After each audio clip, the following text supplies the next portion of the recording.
One of the things AnyLogic students struggle with when they use GIS maps is how to use bus routes effectively. And to help you with that, on this tutorial we will teach you how to import bus routes from a JSON file, how to read this JSON file in AnyLogic, and how to effectively use these routes for your buses to move around your city. This is a very simplified tutorial. You can do much more than we will teach here, but this allows you to get started with the topic. So let's go.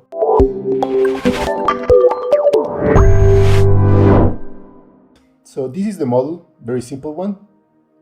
And we will use this JSON file, which it's called routes.json.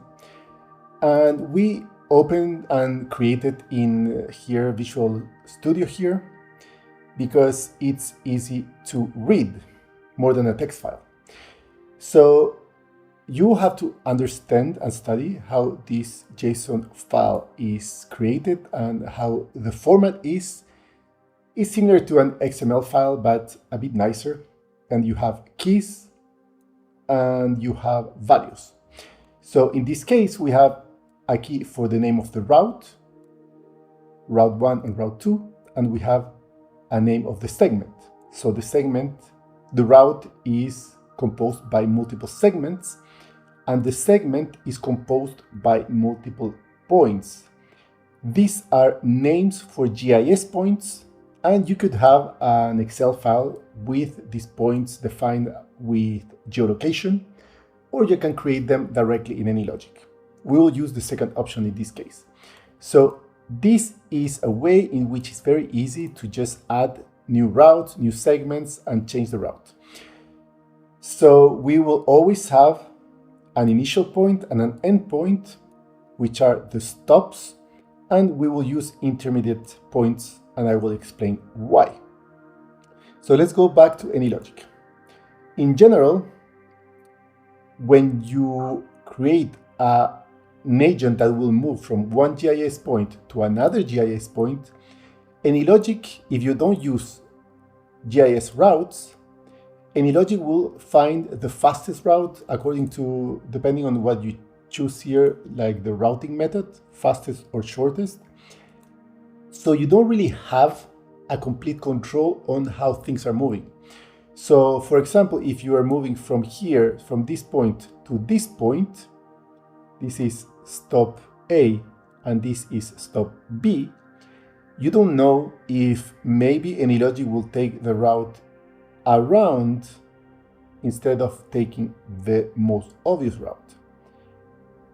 And you want to control this. In order to control this, you might want to use intermediary points, so to ensure that your agent will move in the direction that you want.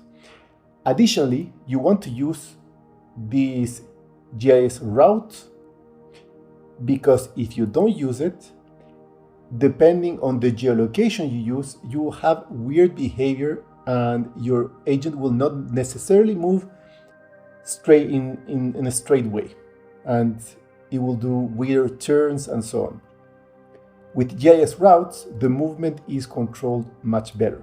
You can try that on your own, but this is the advice that generally you want to use these intermediary points, or you want to use this GIS route because it gives you a little bit more control. Okay, with that being said, you have the JSON file with the routes, stop A, intermediate 1, stop B, and stop C.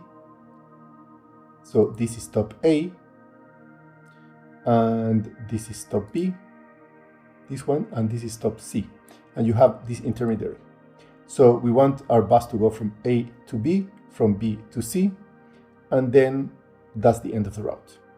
And in order for the bus to continue, we will change the route later from C to B, and from B to A, and so on forever. Okay, so we have first all our GIS points here. You can always do it programmatically, but in this case, we'll just copy the points because it's easier for this tutorial. So JSON reading is the first thing, and we'll see another thing, which is the reference characteristic in Java, and we'll see that in a bit. So you have the JS points, and you want to import the routes that you have in JSON. So for that, we will create this function. So in main, on startup, you initialize the routes, and then you inject a bus in the source. So in order to use JSON, you need to use the JSON library. So if we go here, we'll see that we import two things from the JSON library: the object mapper, which allows us to create a map in relation to the JSON file, and type reference that allows you to understand what is in the JSON file. So let's see what init routes looks like.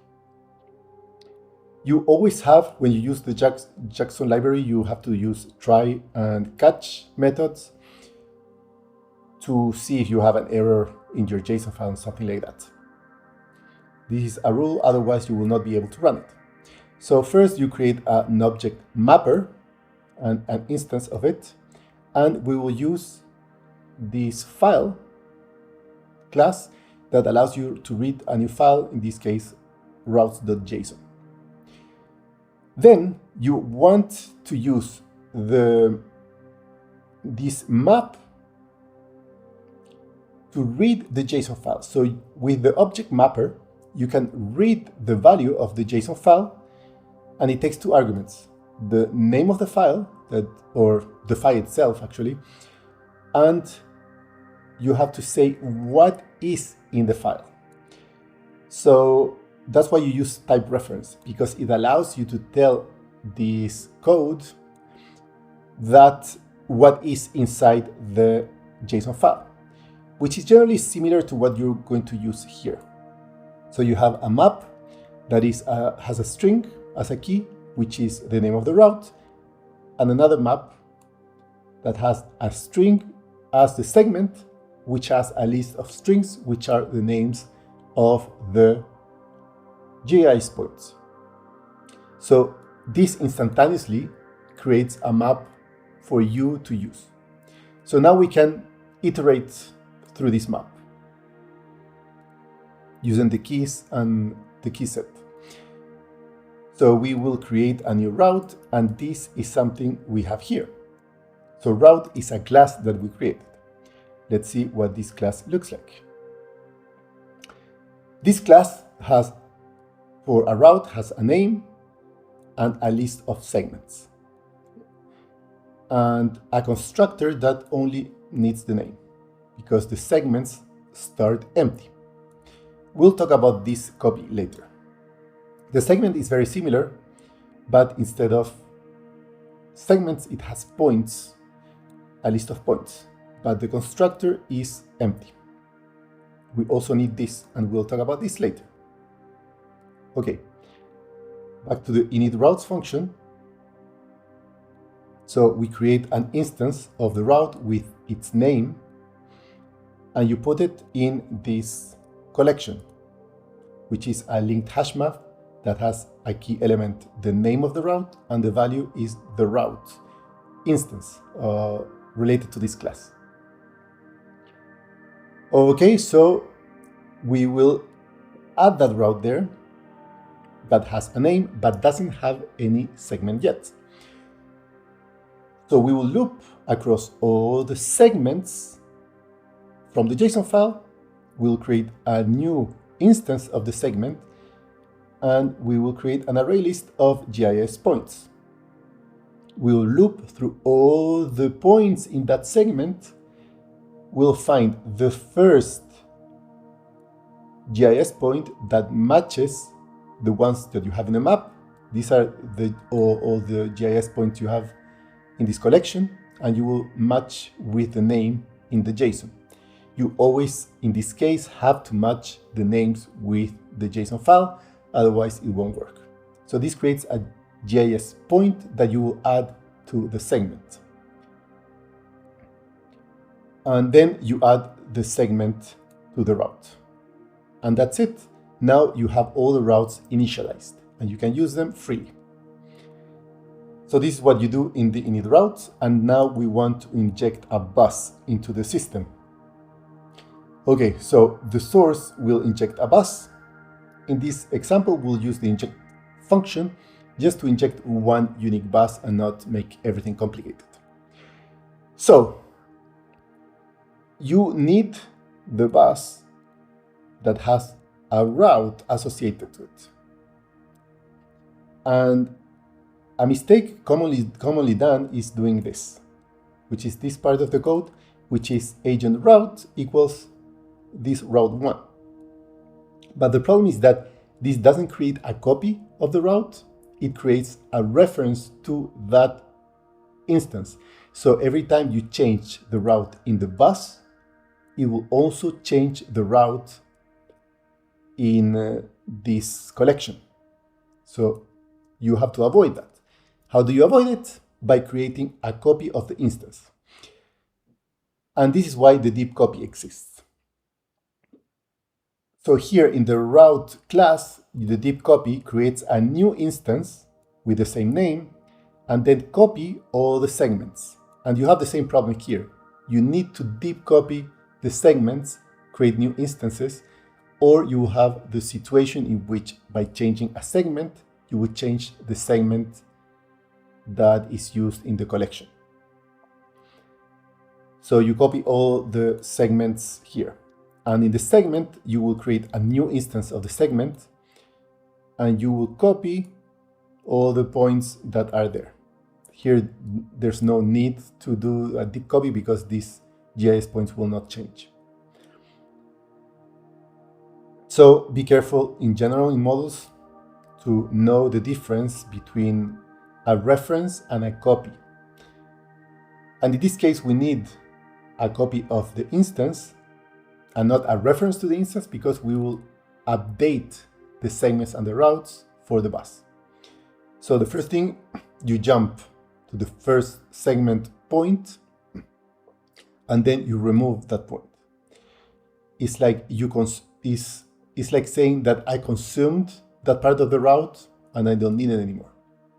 This is not the only way to do it, of course, but I wanted to do it this way to explain this part, which is the difference between a reference and a copy of an instance and creating a new instance. So now we have the bus jumped into the first point and then remove the point.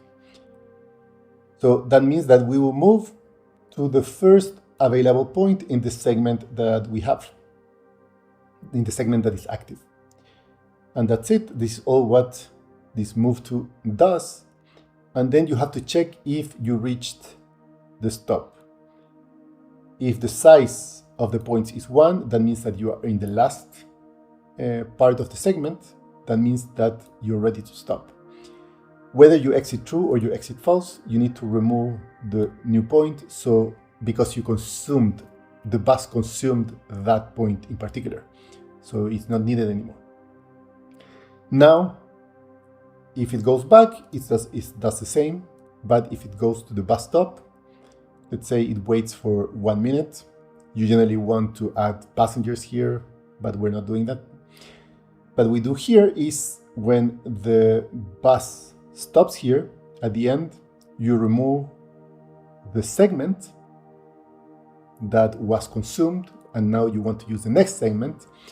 But if this was the last segment, which means that the size of this collection is 0, then we choose a new route. I mean, this is kind of dumb a little bit because I have 2 routes. So if I'm in route 2, I will change it to route 1 and I will create a deep copy again. Otherwise, I will use the route 2. And finally, you have to, since this bus stop is the first point of the next segment, you consume it immediately. And that's it. Now, if you run the model, you will see that the bus starts there, stops a little bit, and goes to the next point, and then here it changes the route. And the new route is the opposite. And we use in this case, the intermediary point is not necessary, but it's just to make an example in which you have in the case you have a much bigger network, you will need intermediary points to ensure that your bus is moving in the right path. So that's it for this tutorial. Thank you for checking.